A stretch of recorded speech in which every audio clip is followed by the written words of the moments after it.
Hello dear students, today we are going to learn 15 idioms. Let's start.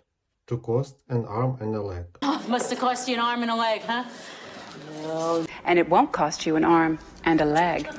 Air conditioners cost an arm and a leg. Something which is very expensive. Getting a custom-made wedding dress can cost an arm and a leg. An axe to grind. He may have had an axe to grind with Allison, but which one? Do they have an axe to grind? Is it you, sir? I have a small axe to grind. To have a dispute with someone. It seemed like he had an axe to grind when he criticized every decision made by the new manager. An apple of my eye. Nermi is the apple of my eye. The apple of my eye. You're the apple of my eye. Someone who is cherished above all others. Since the first day of the kindergarten, she has been the apple of my eye. During the debate, it was clear that the politician had with his opponent. Fixing the car engine turned out to be more expensive than expected, His daughter is and he is incredibly proud of her achievements. Sarah always had.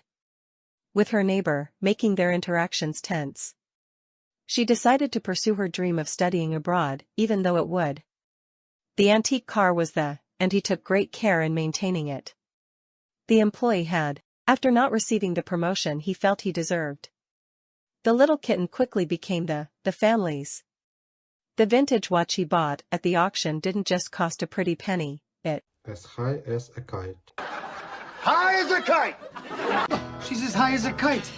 Oh, oof. High as a kite, everybody! Goofball! Anything that is high up in the sky. After winning the championship, Mark felt as high as a kite, at the drop of a hat. And the gas tanks explode at the drop of a hat. Are you at the drop of a hat? At the drop of a hat? Who does that?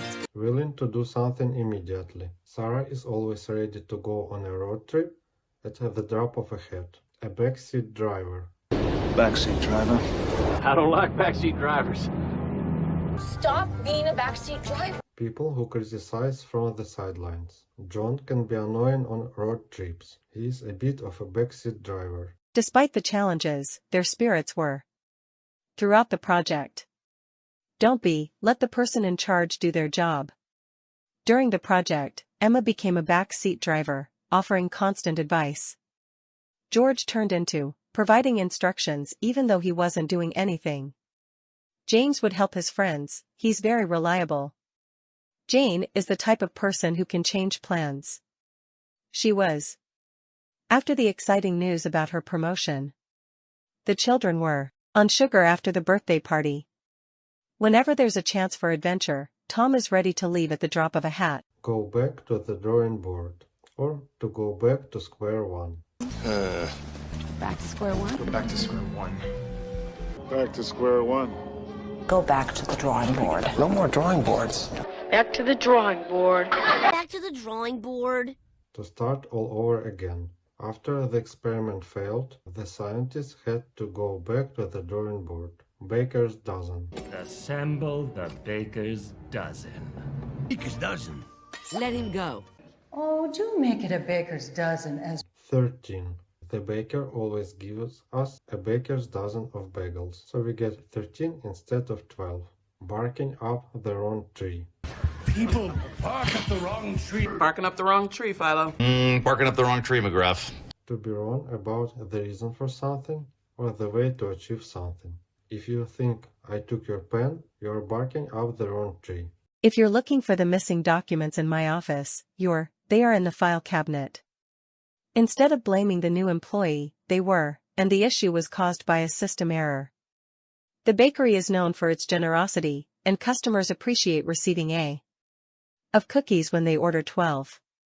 The customer ordered 12 cupcakes, but the baker threw in an extra one, making it The detective was. When he accused the neighbor, the real culprit was someone else. The initial design of the building wasn't practical, so the architect had to.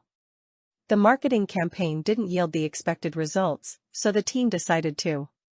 We tried to assemble the furniture according to the instructions, but it was so confusing that we had to.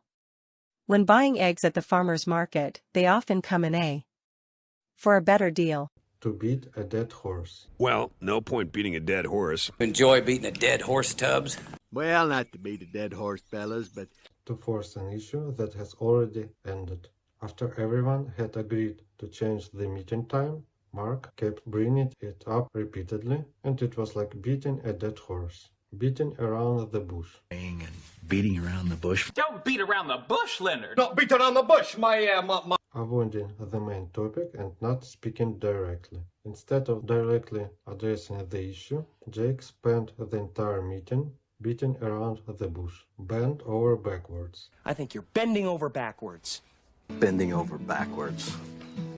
Bending over backwards to be willing to do anything. Despite her busy schedule, Emily bent over backward to help her friend move into a new apartment. Even though it wasn't his responsibility, John, to assist his colleagues with their tasks.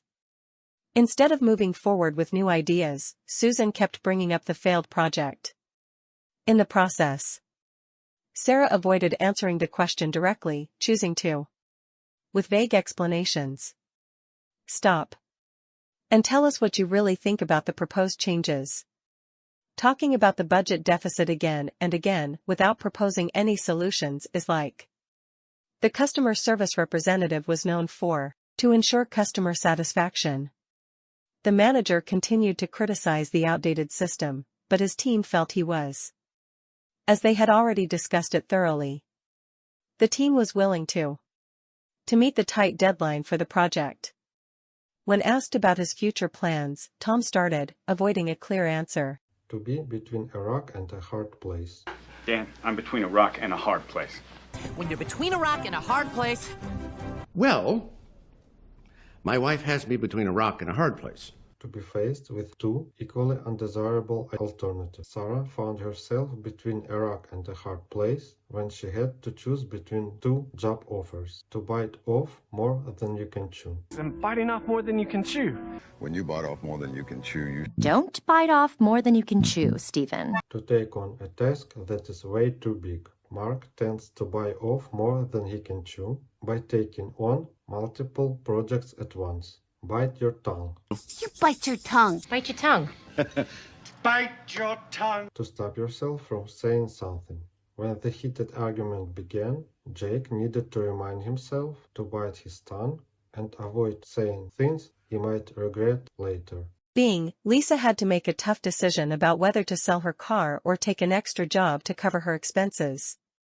Don't. With your New Year's resolutions, start with small, achievable goals. During the tense meeting, Alex had to prevent himself from interrupting and escalating the disagreement. It's crucial to know when to, during a job interview, and not reveal negative opinions about previous employers. Jake realized he was, when he had to decide whether to prioritize his work or his studying. Learning a new language is challenging, but it's essential not to. By trying to master it overnight. Sarah had to. When her friend made a comment about her recent weight gain to maintain a peaceful atmosphere.